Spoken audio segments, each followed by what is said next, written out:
حضرت انس بن مالک رضی اللہ تعالیٰ عنہ بیان کرتے ہیں کہ رسول اللہ صلی اللہ علیہ وسلم کے زمانے میں اہل مدینہ کو قحط پیش آیا۔ جمعہ کا روز تھا۔ آپ ہمیں خطبہ ارشاد فرما رہے تھے کہ ایک آدمی کھڑا ہو گیا اور کہنے لگا، اے اللہ کے رسول، گھوڑے مر گئے، بکریاں ہلاک ہو گئی، اللہ سے دعا فرمائیں کہ ہمیں بارش عنایت فرمائے۔ آپ نے اپنے ہاتھ پھیلائے اور دعا کی۔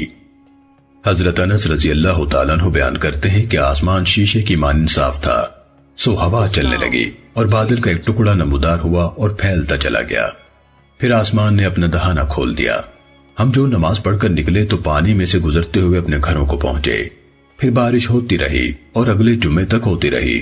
تب وہی آدمی یا کوئی اور دوسرا کھڑا ہوا اور کہنے لگا، اے اللہ کے رسول، گھر گرنے لگے ہیں، اللہ سے دعا فرمائے کہ اس بارش کو روک دے۔ رسول اللہ صلی اللہ علیہ وسلم مسکرائے اور دعا فرمائی، اے اللہ، یہ بارش ہمارے ارد گرد ہو، ہمارے اوپر نہ ہو۔ انس نے کہا کہ میں نے بادل کو دیکھا کہ وہ مدینے کے ارد گرد پھٹنے لگا، گویا کہ وہ مدینہ ایسے ہو گیا جیسے تاج۔